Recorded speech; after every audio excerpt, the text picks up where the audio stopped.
Madam Chairperson, for allowing me to speak on supplementary demands for grants. The House has given one more opportunity to ventilate its views on the budgetary proposals of the Finance Ministry. After extensive and exhaustive discussions took place in the budget session, and now there is the supplementary demand stage. Now we are there in the supplementary demand stage. There is little more space to speak, but I found some areas which are left over. I would like to touch upon it. Sir, I congratulate, Madam, I congratulate the Finance Ministry for her daring act in giving a little, the more importance, in fact, on the fiscal deficit for the current fiscal allowed. It was actually, it was expected at around 6.8%, but due to this pandemic, it has raised to 9.5%. On framing the budget proposals according to that, and also, secondly, the capital expenditure is proposed at 5.54 lakh crores, which is the highest ever, emphasizing on the infrastructure of health, infrastructure, and it is remarkable, sir. And but I have a little concern whether the 4.5% of fiscal target at the end of the 15th Finance Commission award period is achievable or not. I advise here to rein it, otherwise it will be a rise in the inflation and it consequent impact on the other things. Sir, coming to the 15th Finance Commission, Madam, when it comes to the state of Andhra Pradesh, it is getting a less percentage of revenue through its share of taxes. It came down to 4.305% in the 14th FC to 4.11% for year 2021. By 15th Finance, it has further reduced to 4.04% for 2021 to 26. So it has been just like Karnataka and Telangana and Mizoram, you have given the extra grant shall be granted to Andhra Pradesh also, Madam. And I would like to come up with this Andhra Pradesh Reorganization Act of 2014. Madam, in the year, the Andhra Pradesh Reorganization Act was framed in the Parliament, was passed in the Parliament in February 2014. The special category status for Andhra Pradesh was assured on the floor of this House, and was, however, Madam, the demand has not been fulfilled up till now. And the former Prime Minister was assured on the floor of the House that special category status for Andhra Pradesh will be given. But up till now, after the Honorable Chief Minister met the Honorable Prime Minister and the Home Minister many times in this regard, so I would like to consider Andhra Pradesh to extend the special category status in this regard, Madam. And also, the state of the Andhra Pradesh state to progress, it is the special category status is a dire requirement. So I request through you, Madam, Andhra Pradesh state shall be given special category status. And also, if you see, the revenue deficit is also, as per this Controller of Auditor General also has noted at points that 18,400 crores to be given to the Andhra Pradesh as a revenue deficit as per the State Reorganization Act of 2014, Madam. And I'd like to come to rural development, rural department also. 7,000 crores have been demanded under Manrega as per the Atmanirbhar Bharat Abhiyan package. But there are still pending dues towards Andhra Pradesh. Andhra Pradesh stood second in the country in providing work to the people under Manrega, and also the first in clearing the wages to the workers, Madam. Therefore, I put forward the request to the early release of the pending amount of 3,700 crores to the state of Andhra Pradesh. And coming to the National Disaster Response Fund, Madam, recently Andhra Pradesh was hit by Nivar cyclone, It has caused a huge damage to the fishermen and the farmers. At present, the negative balance funds under the State Disaster Response Fund. I request the Government of India to give a financial support of 2,255 crores, as was the central team came to the state of Andhra Pradesh at the time of Nivar cyclone, and they estimated this funds, madam. And I kindly urge upon you, through you, madam, to release the funds. And coming to the health department, so the supplementary demand for grants 2021 for the Ministry of Health, demand is about 2,000 crores. I want to highlight the breadth territory of the medical care in Andhra Pradesh. Andhra Pradesh, after the bifurcation of Andhra Pradesh, the Tier 1 cities, we don't have any Tier 1 cities. Only we are having Tier 2 and Tier 3 cities. So due to the absence of Tier 1 cities, there is very little scope for the private sector to offer the super specialty health services. So we request the Government of India to support the medical care by setting up the medical colleges and also the public sector institutions.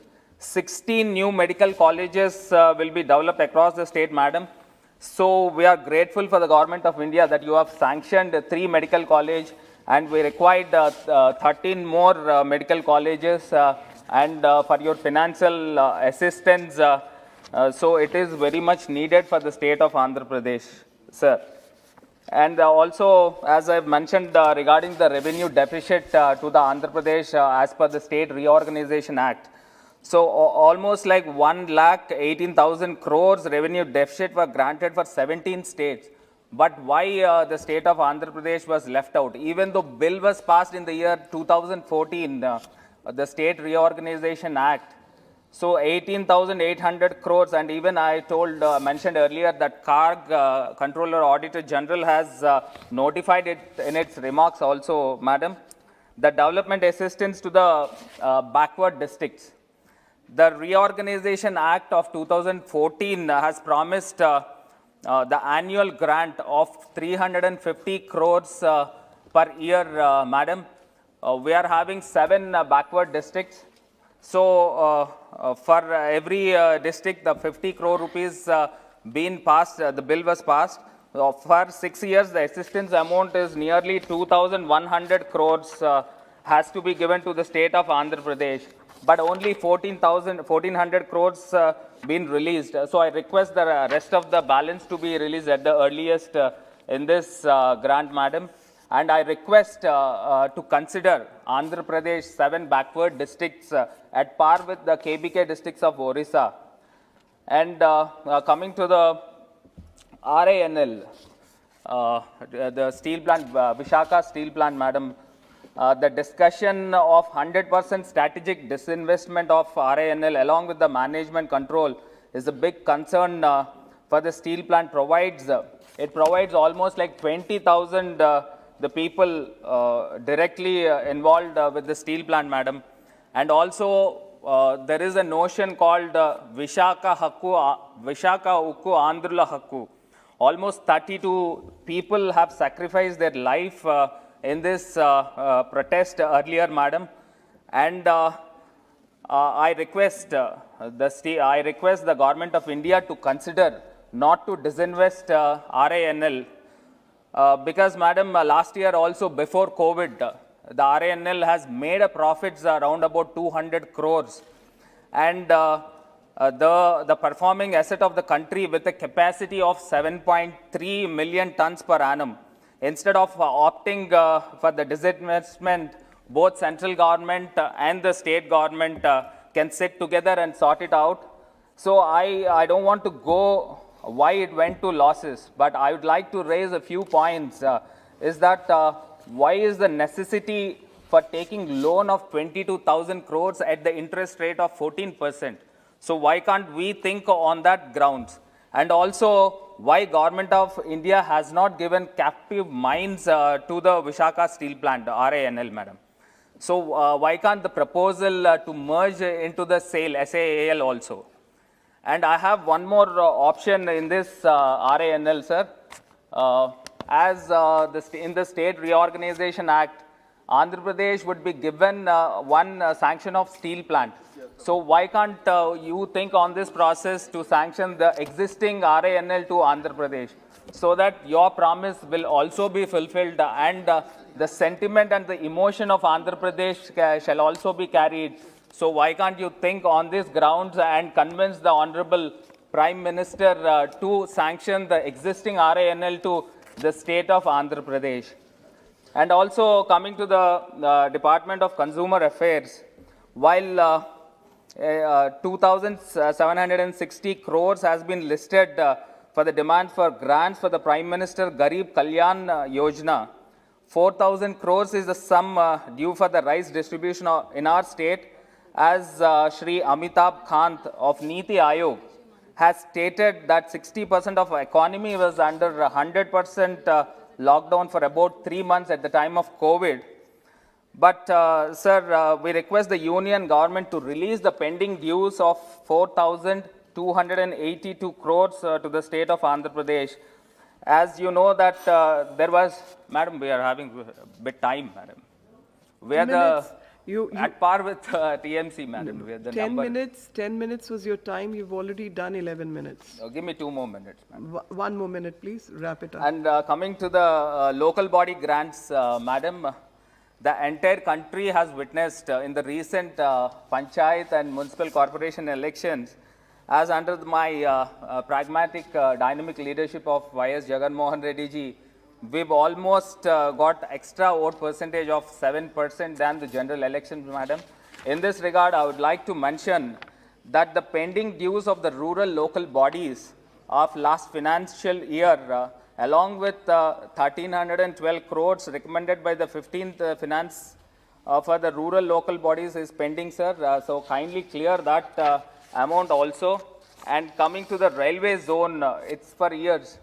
After the bifurcation of state of Andhra Pradesh, the South Central Railway went to the state of Telangana, as there was a promise, and as is mentioned in the State Reorganization Act also, the South Coastal Railway Zone is also pending with you, sir. So kindly I request through you, madam, to clear to sanction the South Coastal Railway Zone in Visakhapatnam. And coming to the final points, the Polavaram project. Earlier, in the State Reorganization Act itself, the Polavaram project was declared as a national project.